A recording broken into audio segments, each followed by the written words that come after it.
Download the BCSN Plus app today. It's hockey night in Toledo. Fish facing the Komets, and apparently the wedding during Bad Bunny's Super Bowl performance inspired some folks in Toledo. Nice little ceremony during first intermission. Good entertainment considering the first period was scoreless. Second frame, Walleye on the power play. Rylan Mosley goes for goal. The shot ricochets off the goalie and falls into the net. Mosley netting his first goal of the season.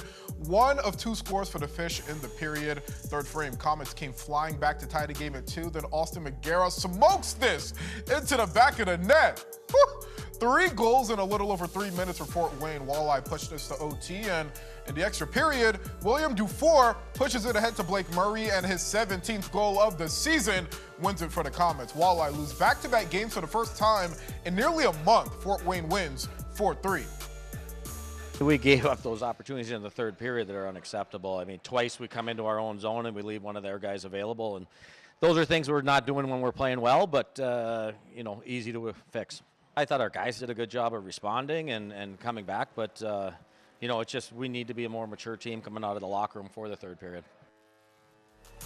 Matt Melzak and Simone Denis, talk to me.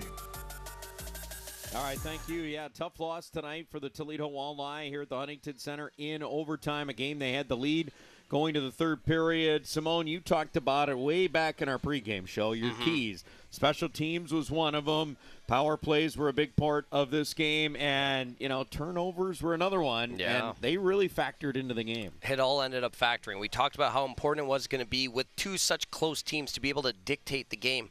Toledo did a great job of that through 2 periods. The first period very even. That second period, though, Toledo really carried the play there. They really outshot Fort Wayne. They got the 2 goals on the special teams advantage, and you'd expect that to carry into the third, but instead Fort Wayne absolutely flipped the script. They completely outshot Toledo. They come out in a matter of 30 seconds. They're able to tie up the game on 2 little mental mistakes, 2 bad turnovers, and then guys just puck watching instead of tracking the people that they're supposed to.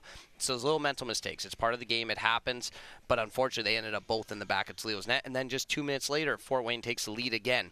So Toledo it's one of those games where you just want to forget about. It's the mental mistakes. It just lapsed. Obviously, they're still fortunate enough to take a point there with that tying goal at the end.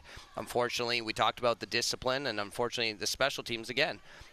Overtime comes around, you're not able to score on a 4-on-3. You give Fort Wayne an opportunity right after. They're able to capitalize, and that's the game. Yeah, you talked about discipline and being disciplined in the game. Yeah. They gave up 5 power play opportunities for Fort Wayne. They did a great job stopping 4 of them. Yeah. But the 5th one ended up being one too many tonight for the Toledo Walleye. So they finish off the weekend 1-1-1. They won't see the Komets again. Their closest adversary in the Central Division, as the 2 teams are tied with the same amount of points now, until they hit April.